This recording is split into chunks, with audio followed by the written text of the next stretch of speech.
খেজুর রস। হাড় কাঁপানো ঠান্ডায় খেজুর গাছে হাঁড়ি বেঁধে যে রস সংগ্রহ করা হয় তাকেই খেজুর রস বলে। শীতকালে খেজুর রসকেই জাল দিয়ে তৈরি করা হয় খেজুর গুড়, যা আখের গুড়ের থেকেও অনেক অংশে বেশি মিষ্টি এবং পুষ্টিকর। আমাদের বাঙালিদের পিঠে পুলি উৎসবে এক অনন্য সম্পদ। বাঙালিদের শীতকাল মানেই পিঠে পায়েস, আর যা খেজুর গুড় ছাড়া একেবারেই অসম্পূর্ণ। খেজুর গুড়ের তৈরি পিঠে পায়েসের স্বাদ যেমন অতুলনীয়, তেমনি পুষ্টিগুণেও কিন্তু ভরপুর। তবে কি শুধু খেজুর গুড়ই পুষ্টিতে অতুলনীয়? খেজুরের রসেরও কিন্তু প্রচুর পুষ্টিগুণ আছে। চলো তবে একটু শুনে নেওয়া যাক খেজুর রসের কী কী পুষ্টিগুণ আছে। খেজুর রসে থাকে 15 থেকে 20% গ্লুকোজ। একে প্রাকৃতিক হেলথ ড্রিঙ্কও বলা হয়। যাদের শরীরে এনার্জির অভাব এবং শারীরিক দিক থেকে যারা দুর্বল, তাদের কাছে কিন্তু এই খেজুরের রস এক মহৌষধ। রোজ শীতের সকালে 1 গ্লাস করে খেজুরের রস খেলে কিন্তু প্রচুর এনার্জি পাওয়া যায়। সাথে এই খেজুরের রসে থাকে প্রচুর পরিমাণে আয়রন, যা আমাদের শরীরে রক্তাল্পতা দূর করে, হিমোগ্লোবিন বাড়ায়। এই খেজুরের রস কাঁচাও খাওয়া যায়, আবার জাল দিয়েও খাওয়া যায়। তবে খেজুর রস খেতে হয় সকাল সকাল, না হলে এতে বিক্রিয়া শুরু হয় এবং তারপরে বেলার দিকে খেলে সেটি পেটের সমস্যার কারণ হয়ে দাঁড়াতে পারে। ভাবছো সকাল সকাল আমি এই খেজুর রস নিয়ে পড়লাম কেন? কারণ আজকে এই খেজুর রস দিয়েই তোমাদের সঙ্গে একটা দারুণ রেসিপি শেয়ার করতে চলেছি।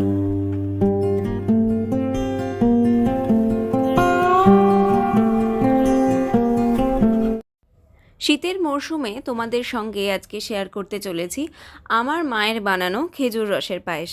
তোমরা এই পায়েস হয়তো অনেকেই বানাতে পারো, তবে আমার মা কিভাবে এই পায়েসটা তৈরি করেছে আজ সেটাই শেয়ার করব।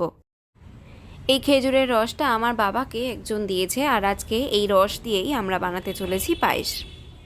এখানে রয়েছে 4 লিটারের একটু কম খেজুরের রস। এখন আমরা রসটা ছাঁকনি করে ছেঁকে নিচ্ছি। দেখো 1 হাঁড়ি মতো হয়ে গেছে খেজুরের রস। এবার আমরা এটাকে জাল দেব। দেখো রসটা কি সুন্দর ফুটছে।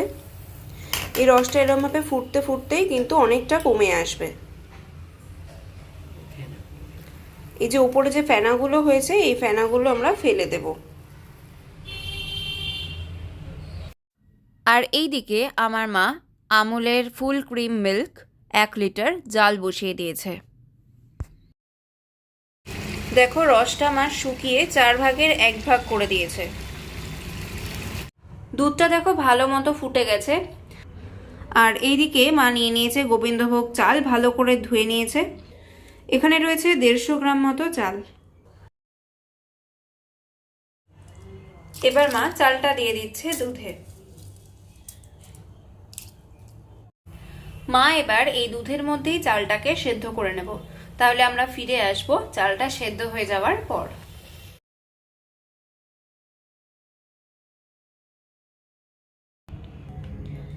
দেখো চালটাও কিন্তু ভালো মতো সেদ্ধ হয়ে গেছে।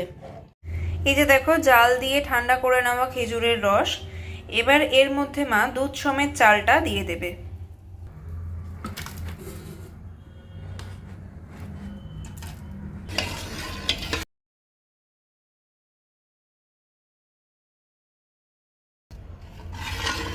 ভালো করে রসের সাথে মা দুধ আর চালটাকে মিশিয়ে নিচ্ছে।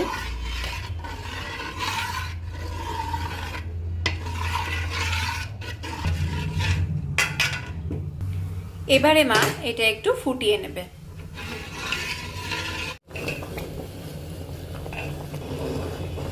দেখো আমাদের পায়েস কিন্তু অলমোস্ট রেডি। আর 5 মিনিট ধরে আমরা এটাকে ভালো করে নেড়ে নেড়ে ফুটিয়ে নেব, তারপরে আমরা এটা সার্ভ করব। দেখো আমাদের পায়েস কিন্তু একদম রেডি। উপর দিয়ে গার্নিশ করে নিয়েছে মা একটু কাজু বাদাম আর খেজুর গুড় দিয়ে। এই ঠান্ডার মধ্যে গরম গরম এই খেজুর রসের পায়েস খেতে কিন্তু দুর্দান্ত লাগে।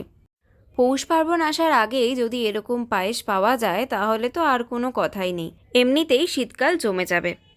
তাহলে কেমন লাগলো আমাদের আজকের রেসিপি সেটা কিন্তু কমেন্ট করে জানাতে ভুলে যেও না। যদি খুব ভালো লাগে তাহলে প্লিজ লাইক করে দিও, আর ফ্রেন্ডস আর ফ্যামিলির সাথে শেয়ারও করে দিও। আর যদি আজকে আমার চ্যানেলে নতুন বন্ধু হয়ে থাকো তাহলে প্লিজ চ্যানেলটিকে সাবস্ক্রাইব করে পাশে থাকা বেল আইকনটা অন করে দিও, যাতে যখনই আমি ভিডিও আপলোড করি তোমাদের কাছে তার নোটিফিকেশন পৌঁছে যায়। আজকের মতো তবে এখানেই বিদায় নিচ্ছি, নতুন ভিডিও নিয়ে আবার খুব তাড়াতাড়ি দেখা হবে।